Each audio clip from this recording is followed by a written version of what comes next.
নমস্কাৰ মই সমীৰণ আৰু এই মুহূৰ্তত সকলোৱে জ্ঞাত হৈছে যে এগৰাকী মহান পুৰুষৰ এগৰাকী মহান মনীষীৰ মৃত্যু হৈছে আৰু হোমেন বৰগোহাঁই আৰু নাই চিৰনিদ্ৰাত সেই মহান ব্যক্তিগৰাকী আৰু এই মুহূৰ্তত আমি সেই খবৰ জনাব বিচাৰিছো সকলোকে ম্ৰিয়মান কৰি তেখেত গুচি গ'ল আৰু গুণমুগ্ধই শ্ৰদ্ধাঞ্জলি জনাইছে বিশিষ্ট সাহিত্যিকগৰাকীক নৱগ্ৰহ শ্মশানত গুণমুগ্ধৰ উপস্থিতিত সম্পন্ন হ'ব অন্ত্যেষ্টিক্ৰিয়া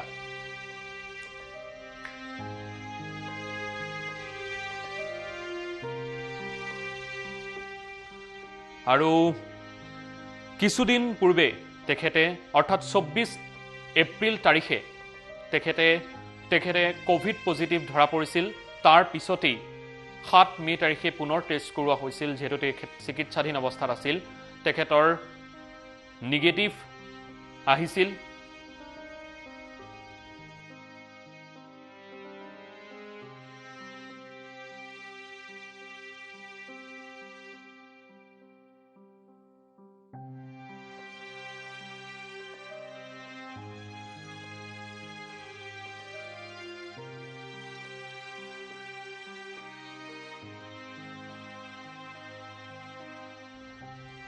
আৰু এই মুহূৰ্তত সকলোৱে জ্ঞাত হৈছে যে তেখেতৰ মৃত্যু হৈছে আৰু আজি পুৱা 6:58 তেখেতে সকলোকে কন্দুৱাই গুচি গ'ল আৰু এই মুহূৰ্তত আমি কলাক্ষেত্ৰৰ দৃশ্য দেখুৱাই আছো তেখেতক শ্ৰদ্ধাঞ্জলি জনাবৰ বাবে সকলো অহা পৰিলক্ষিত হৈছে সকলোৱে বিদায় জনাইছে সহজভাৱে ল'ব পৰা নাই সকলোৱে ভাবিছিল যেতিয়া 7 মে তাৰিখে তেখেতৰ নিগেটিভ আহি তেখেতৰ ঘৰলৈ ঘূৰি আহিছিল নিজৰ ঘৰখনলৈ ঘূৰি আহিছিল তেতিয়া সকলোৱে ভাবিছিল যে তেখেতে পুনৰ তেখেতৰ সেই লিখনিবোৰ পুনৰ পাব সকলোৱে ভাবিছিল তেখেতৰ সৃষ্টি আকৌ সজীৱ হৈ উঠিব সকলোৱে ভাবিছিল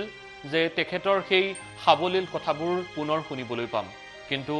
সেয়া সম্ভৱ হৈ নুঠিল মাত্ৰ 6টা দিন পিছতেই তেখেতৰ মৃত্যু ঘটিল আজি পুৱা 3 বজাত তেখেত হঠাৎ অসুস্থ হৈ পৰিছিল ঘৰখনতেই তাৰ পিছতেই তেখেতক লৈ অনা হৈছিল গুৱাহাটীৰ GNRC হস্পিটেললৈ কিন্তু অতি দুখজনক খবৰ তেখেত আৰু নাই ৰুদ্ধ হৈ পৰিল তেখেতৰ কলমটো যি কলমে কৈছিল কেৱল সৃষ্টিৰ কথা সেই সৃষ্টি আৰু নাপাব কাৰণ তেখেতৰ মৃত্যু ঘটিছে এই মুহূৰ্তত আমি পুনে সংযুক্ত হ'ব বিচাৰিছো আমাৰ সতীৰ্থ সাংবাদিক কংকন আছে কলাক্ষেত্ৰৰ আমি দৃশ্য দেখুৱাই আছো বৰ্তমান আমি পুনৰবাৰ কৈ আছো যে যি সৃষ্টিক লৈ সকলোৱে আশা কৰিছিল যি সৃষ্টিয়ে সকলোকে আকৰ্ষিত কৰিছিল ডেকাৰ পৰা বৃদ্ধ সকলোৱে যাৰ সাহিত্যৰ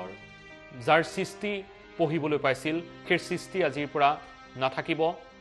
অৱশ্যে তেখেতৰ জীৱিত কালত তেখেতে কৰি যোৱা সেই সৃষ্টিক সদায় জীয়াই ৰাখিব কাৰণ তেখেতৰ কথা বতৰাবোৰ অতি সাধাৰণ আছিল সাৱলীল আছিল আৰু হঠাৎ তেখেতৰ বিয়োগৰ খবৰে মৰ্মাহত কৰি তুলিছে সকলোকে আৰু এনেদৰেই তেখেতক বিদায় জনাবলৈ এতিয়া সকলো অহা পৰিলক্ষিত হৈছে আৰু মহীৰুহৰ মহাপ্ৰয়াণত শোকস্তব্ধ হৈ পৰিছে ৰাজ্যবাসী যাৰ সৃষ্টি আকৰ্ষিত কৰিছিল সকলোকে সেই সৃষ্টি আজি ৰুদ্ধ হৈ পৰিল চিৰদিনৰ বাবে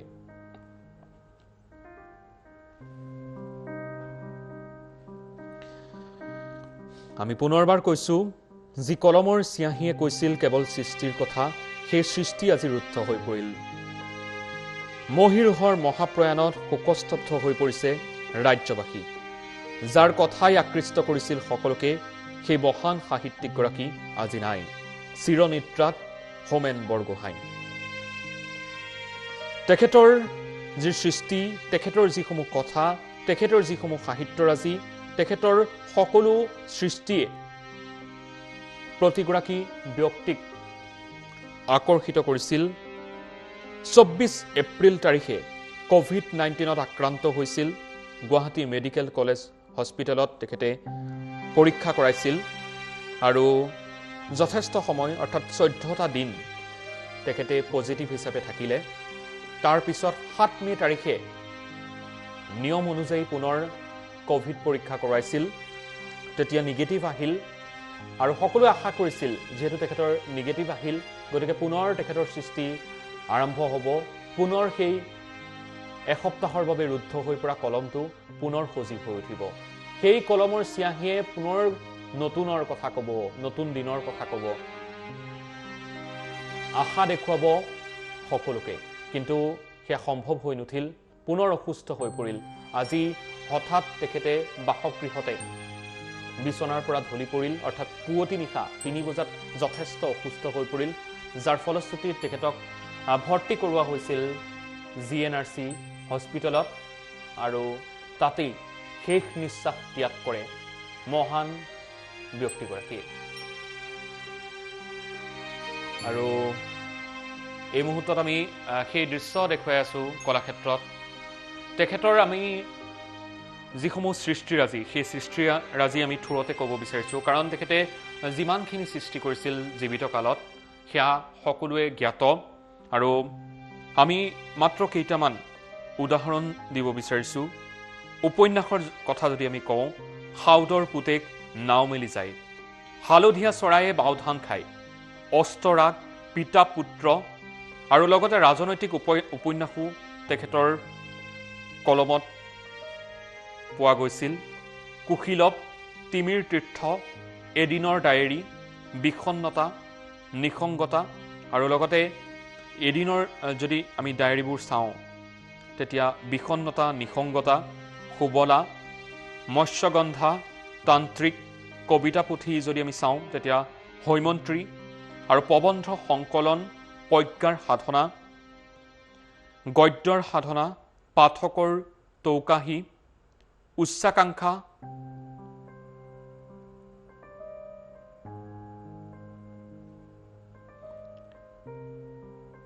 আশীৰ দশকৰ দস্তাবেজ বিচিত্ৰ অভিজ্ঞতা আৰু অনুভূতি মানুহ হোৱাৰ গৌৰৱ আধুনিক যুগৰ জন্ম কাহিনী কিতাপ পঢ়াৰ আনন্দ শৰীৰ আৰু হৃদয় এনেধৰণে বিভিন্ন সৃষ্টিৰাজি তেখেতে কৰি থৈ গৈছে তেখেতৰ কাব্যপুথি আছে তেখেতৰ উপন্যাস আছে তেখেতৰ এগৰাকী সাংবাদিক এগৰাকী সাহিত্যিক হিচাপে তেখেতে অসমৰ সকলো শ্ৰেণীৰ লোককে তেখেতে চুই যাব পাৰিছিল অন্তহীন প্ৰেৰণাৰ উচ্চ লুই পেষ্টিঅ মোৰ প্ৰিয় মানুহ সক্ৰেটিছ আত্মদীপু ভৱ মোৰ টোকা বহীৰ পৰা আৰু আত্মজীৱনীমূলক যিসমূহ গ্ৰন্থ সেইসমূহ হৈছে আত্ম অনুসন্ধান মোৰ সাংবাদিক জীৱন ধুমুহা আৰু ৰামধেনু মোৰ হৃদয় এখন যুদ্ধক্ষেত্ৰ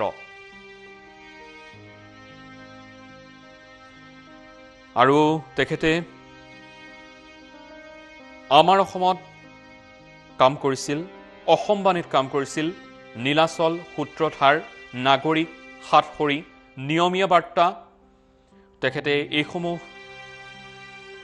কাকতৰ লগত আলোচনীৰ লগত জড়িত আছিল উল্লেখযোগ্য যে তেখেতে জীৱিত কালত যথেষ্ট কৃতিত্ব অৰ্জন কৰিবলৈ সক্ষম হৈছিল কেইবাটাও বঁটা লাভ কৰিছিল সাহিত্য অকাডেমী বঁটা অসম উপত্যকা সাহিত্য বঁটা নীলমণি ফুকন বঁটা শ্ৰীমন্ত শংকৰদেৱ বঁটা আৰু লগতে তেখেতে 2001 আৰু 2002 চনৰ অসম সাহিত্য সভাৰ ক্ৰমে ডিব্ৰুগড় আৰু কলগাছিয়াৰ অধিৱেশনত সভাপতিৰ পদত অধিষ্ঠিত হৈছিল 40 বছৰৰ পৰা সাংবাদিকতাৰ অভিজ্ঞতাৰে পুষ্ট বৰগোহাঁয়ে শেহতীয়াভাৱে এটা ব্যক্তিগত বাতৰি চেনেল নিউজ লাইফৰ জৰিয়তে পৰিচালনা কৰা সাক্ষাৎকাৰ ভিত্তিক অনুষ্ঠান হোমেন বৰগোহাঁইৰ সৈতে মুখামুখি অতি জনপ্ৰিয় হৈ উঠিছিল উল্লেখযোগ্য যে এই অনুষ্ঠানটোৰ প্ৰায় সকলো আলোচনা সন্নিবিষ্ট কৰি মুখামুখি নামেৰে এখন কিতাপো তেখেতে প্ৰকাশ কৰিছিল তেখেতৰ সৃষ্টিৰাজিৰ কথা আচলতে কৈ শেষ নহয় তেখেতৰ কলমৰ কথা কৈ শেষ নহয় যি কলমত কেৱল সৃষ্টি হৈছিল সেই সৃষ্টি আজি ৰুদ্ধ হৈ গ'ল যি সৃষ্টিয়ে প্ৰতিটো শ্ৰেণীৰ লোকক আকৃষ্ট কৰিব পাৰিছিল সেই সৃষ্টি আজি ৰুদ্ধ হৈ গ'ল সকলোৱে আশা কৰিছিল যে পুনৰ তেখেত সুস্থ হৈ ৰাইজক পাঠকক পুনৰ নতুন নতুন সৃষ্টি দিব, কিন্তু সেয়া সম্ভৱ হৈ নুঠিল। মাত্ৰ 6টা দিন পিছতেই অৰ্থাৎ চিকিৎসালয়ৰ পৰা মুকলি হোৱাৰ 6টা দিন পিছতেই তেখেত পুনৰ অসুস্থ হৈ সকলোকে কন্দুৱাই চিৰনিদ্ৰাত গুচি গ'ল অনন্ত ধামলৈ। আৰু এই মুহূৰ্তত আমি কলাক্ষেত্ৰৰ দৃশ্য দেখুৱাই আছোঁ। কলাক্ষেত্ৰত সকলোৱে শোকত ম্ৰিয়মান হৈ পৰা পৰিলক্ষিত হৈছে। আৰু কিছু সময়ৰ পিছতে ৰাষ্ট্ৰীয় মৰ্যাদাৰে এই মহান সাহিত্যিকগৰাকীক শেষ কৃত্য সম্পন্ন কৰা হ'ব নৱগ্ৰহ শ্মশানত। ইতিমধ্যে সাহিত্যিকগৰাকীৰ মৃত্যুত শোক প্ৰকাশ কৰিছে বৰ্তমানৰ মুখ্যমন্ত্ৰী ডক্টৰ হিমন্ত বিশ্ব শৰ্মাই। আলফা স্বাধীনেও গভীৰ শোক প্ৰকাশ কৰিছে বৰেণ্য সাহিত্যিকগৰাকীৰ বিয়োগত। হোমেন বৰগোহাঁই কোভিড টেষ্ট যেতিয়া কৰিছিল তেতিয়া শেষ পৰ্যায়ত নিগেটিভ পোৱা গৈছিল। আৰু এই মুহূৰ্তত আমি তেখেতৰ সৃষ্টিৰ কথা ক'লোঁ। তেখেতৰ সৃষ্টিৰ কথা আচলতে কৈ শেষ নহয়, যি সৃষ্টিয়ে আমি পুনৰবাৰ কৈছোঁ সকলো শ্ৰেণীৰ লোকক আকৃষ্ট কৰিবলৈ সক্ষম হৈছিল। তেখেতৰ কলমৰ যিদৰে শক্তি আছিল, তেখেতৰে কথাৰো সেই একেই শক্তি আছিল, যি কথাই সকলোকে চুই যাব পাৰিছিল। প্ৰতিজন লোককে অতি সুন্দৰ ব্যৱহাৰ কৰিছিল, যাৰ কাৰণে তেখেতৰ সৈতে সান্নিধ্য লাভ কৰা প্ৰতিগৰাকী ব্যক্তিয়ে কৈ যায় তেখেতৰ সৰলতাৰ কথা, তেখেতৰ গুণসমূহৰ কথা কৈ যায়, যিসমূহ গুণে এজন সাধাৰণ লোকক সততে আকৃষ্ট কৰিব পাৰিছিল। সাংবাদিক, ৰাজনীতিক, অৰাজনৈতিক সকলো ক্ষেত্ৰৰ লোকে আজি তেখেতৰ বিয়োগত দুখ প্ৰকাশ কৰিছে। কাৰণ তেখেতে সাংবাদিকতাৰ যি বৃত্তি, সেই সাংবাদিকতাৰ ধৰ্ম পালন কৰাৰ সময়ত সম্পূৰ্ণ নিৰপেক্ষতা অটুট ৰাখিছিল। তেখেতৰ কথা বাৰ্তা নামৰ যি অনুষ্ঠান আছিল, সেই কথা বাৰ্তাও যথেষ্ট জনপ্ৰিয় হৈছিল। মুখামুখি যি অনুষ্ঠান আছিল, সেই মুখামুখিও যথেষ্ট জনপ্ৰিয় হৈছিল। এই মুহূৰ্তত আমি তেখেতৰ সৃষ্টিৰ কথা কৈ আছোঁ। তেখেতে জন্মগ্ৰহণ কৰিছিল 1932 চনত। আৰু ইতিমধ্যে তেখেতৰ বিয়োগৰ যেতিয়া খবৰ লাভ কৰিছিল আজি পুৱাৰ বেলাত, অৰ্থাৎ 6:58 তেখেতৰ যেতিয়া মৃত্যুৰ খবৰ পাইছিল, সকলো মৰ্মাহত হৈ পৰিল। আৰু এই মুহূৰ্তত আমি তেখেতৰ সৃষ্টিৰ কথা ক'লোঁ। তেখেতৰ সৃষ্টিৰ কথা আচলতে কৈ শেষ নহয়। তেখেতৰ কলমত কাব্যপুথি প্ৰকাশ পাইছিল,